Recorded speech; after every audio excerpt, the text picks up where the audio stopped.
Hello my dear friends. आइए हम लोग एक थोड़ा बहुत ही इम्पोर्टेंट है कि अनुस्वार और विसर्ग यह स्वर है कि व्यंजन। यह एग्जाम में हमेशा पूछा जाता है और सभी लोग गलत करके आ जाते हैं। इसको स्वर में काउंट करके स्वर का निशान मार देते हैं कि यह स्वर है। तो आप लोगों के लिए हम बताना चाहते हैं कि यह स्वर नहीं है।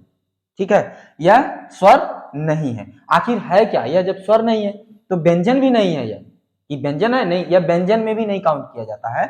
और वही चीज हम आपको बताते हैं कि आखिर यह जो अनुस्वार और विसर्ग है यह क्या चीज है। इसी को डिफाइन करते हैं। अनुस्वार और विसर्ग ना तो स्वर है और ना ही व्यंजन है। मतलब यह जो अनुस्वार और विसर्ग यह जो दोनों हैं यह ना तो स्वर है, यह स्वर में भी नहीं गिने जाते हैं, ना ही व्यंजन में इसकी गिनती की जाती है। तो फिर आखिर है क्या यह?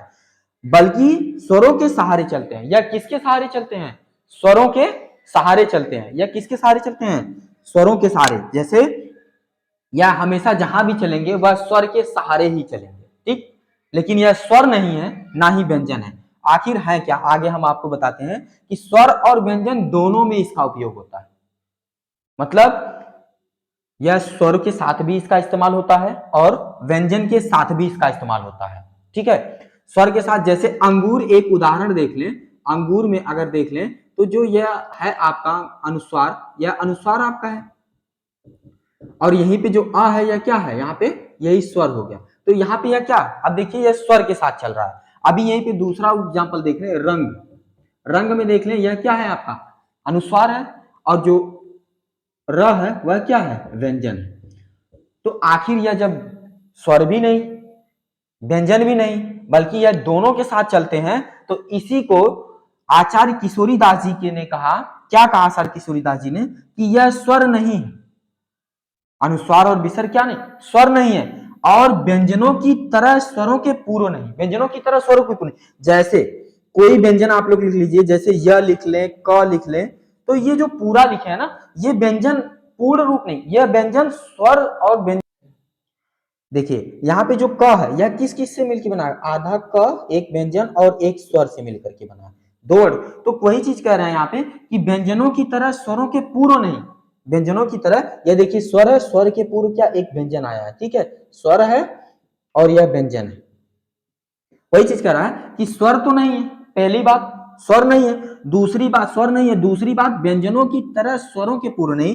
देख लीजिए, एक व्यंजन है वह स्वर के पूर्व होता है। कोई भी व्यंजन हमेशा स्वर के पूर्व ही रहता है। कोई भी वर्ण ले लो आप, कोई भी वर्ण ले लो, जैसे घ ले लो, तो यह भी अ और ये आधा घ, ये व्यंजन और स्वर से मिलकर के ही यह पूर्ण रूप से घ जाकर के बना हुआ है। ठीक है, तो वही यहाँ पे कथन आचार्य किशोरीदास बाजपेयी जी का कथन है कि यह स्वर नहीं है। पहली बात, स्वर में इसकी गिनती नहीं की जाती है और व्यंजनों की तरह यह स्वर के पूर्व नहीं, पश्चात आते हैं। देखिए यहाँ पे स्वरों के पूर्व व्यंजन आया ना, स्वरों के पूर्व, लेकिन यह किसके क्या रहा है? कि यह पश्चात आते हैं, बल्कि यह स्वर के पश्चात आते हैं, इसके बाद आते हैं।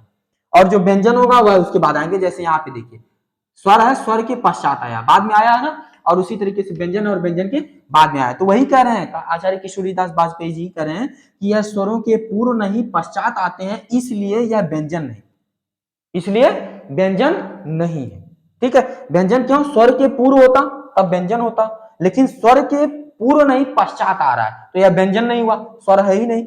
अब आखिर इसे कहेंगे क्या? इसीलिए इन ध्वनियों को अयोगवाह कहते हैं। अयोगवाह कहते हैं, योग न होने पर भी यह साथ चले, ऐसे वर्णों को हम लोग अयोगवाह वर्ण कहते हैं। अ मतलब नहीं, योग मतलब योग हो, वाह मतलब फिर भी उसके साथ वहन करें, योग न होने पर भी उसके साथ चले, जबरदस्ती चले, ऐसे वर्णों को अयोगवाह वर्ण कहते हैं। तो हमारा यह निष्कर्ष निकला कि अनुस्वार और विसर्ग यह क्या है? यह अयोगवाह है।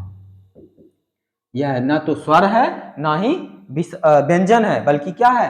अयोगवाह वर्ण है। तो आप लोगों के TET, super TET, S TET, किसी भी एग्जाम में कहीं भी पूछा जाए कि अनुस्वार और विसर्ग क्या है, तो आप लोग अयोगवाह मारिएगा। क्वेश्चन कैसे पूछा जाएगा? वहां पे दे देगा अनुस्वार क्या है, क्वेश्चन दे देगा अनुस्वार क्या है, पहला ऑप्शन दे देगा स्वर, दूसरा व्यंजन, तीसरा स्वर व्यंजन, चौथा जो है द्विगुण व्यंजन, पांचवा दे देगा उसी में अयुग्मा वर्ण। या फिर चौथे की जगह कर देगा इनमें से कोई नहीं और पांचवा ये कर देगा, या फिर इनमें से हटा देगा एक, चार ऑप्शन का ले लीजिए, तो उसमें एक ऑप्शन अयोगवाह वर्ड जरूर देगा। तो आप लोग बेफिक्र होकर के तुरंत अयोगवाह दे करके अयोगवाह मार दीजिएगा।